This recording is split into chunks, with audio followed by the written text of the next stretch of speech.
Hello, everybody. Happy New Year. I know it's a little bit late to be saying that, but I wanted to welcome everyone to the True Blue Quilts YouTube channel. I'm so glad you are here. So how are those New Year's resolutions going?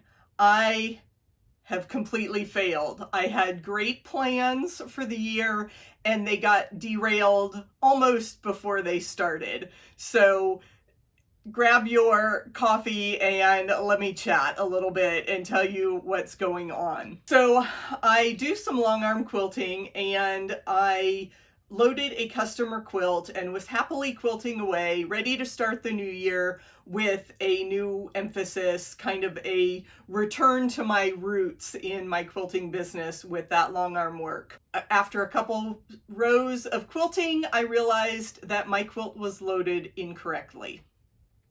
So I have a date, multiple dates, very long, intense relationship with Jack, the seam ripper.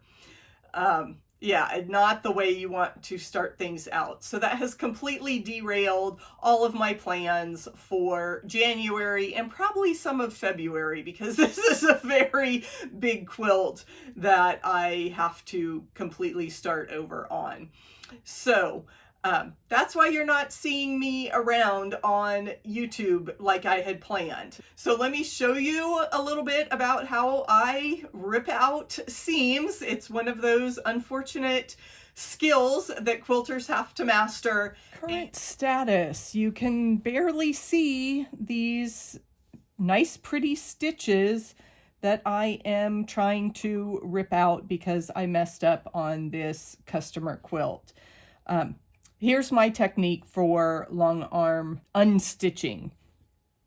I get a few stitches started and then I have a tail of thread to hold on to, and I just pull that bottom thread up and I am sticking my seam ripper underneath just that bottom loop that comes up through the fabric and keeping that top strand intact for a while. And then you just kind of have to go back and pick up all the loose threads that you snipped. And it is a very tedious process. I'm kicking myself for making such a silly mistake because I was in a hurry and did not double check the markings that my customer gave me for aligning the top of the backing and the quilt top. And I got things 90 degrees off.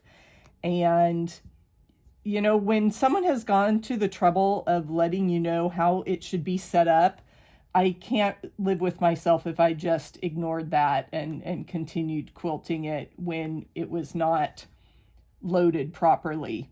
So that was my own fault, and these lessons are very hard. So I'm living in the frog pond for a while where all you hear is rip it, rip it. There is another way to rip out free motion quilting from a big project, and I will attempt to demonstrate it and tell you why I'm just using my regular seam ripper method.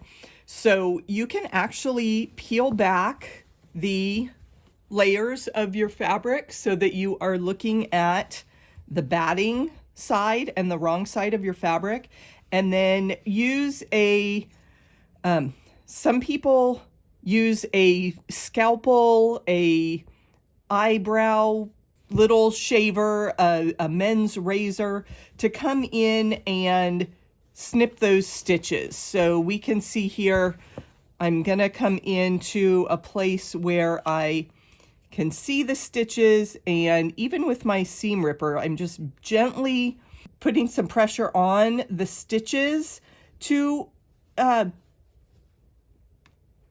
release them. But you can see here that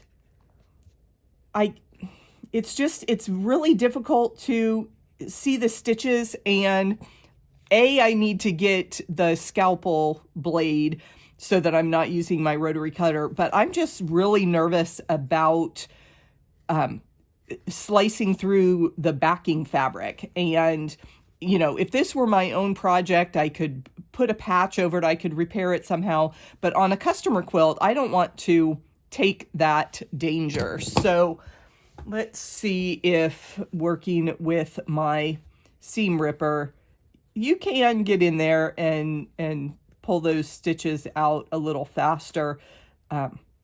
But again, I've used a spiral quilting design that is pretty challenging to, you know, to find a place on the wrong side that releases things. So I'll just keep trucking along with my few stitches at a time, and eventually we will have this stitching all picked out, and I will be ready to get going again with the sewing portion of this project.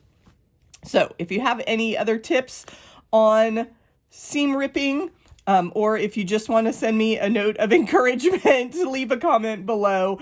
It's always fun to hear from you and to know I am not alone in this torturous phase of quilting. But it's not all doom and gloom around here. And we have a lot of fun things coming up. The one area I've been consistent with is the monthly live sew and chat. So on the first Saturday of every month, I am live here on YouTube. Bring your sewing project and let's sew a little bit. We'll chat about what's going on and have a lovely morning. I do have a block of the month going on. We are making these wonderful triangles galore blocks in January, and all of the 2023 blocks will be this rectangular size. So I hope you'll take the adventure and jump in with me for something a little bit different. All the instructions are linked on my blog, and I will put that link in the description below. So visit truebluequilts.com for all the information on the block of the month. I have a great new block for February, and I promise I will get that video up for you just as soon as possible. So stay tuned. I have a great video coming up on the Road to California 2023 quilt show. And if you're looking for a quick, easy quilt block to sew, check out this video next.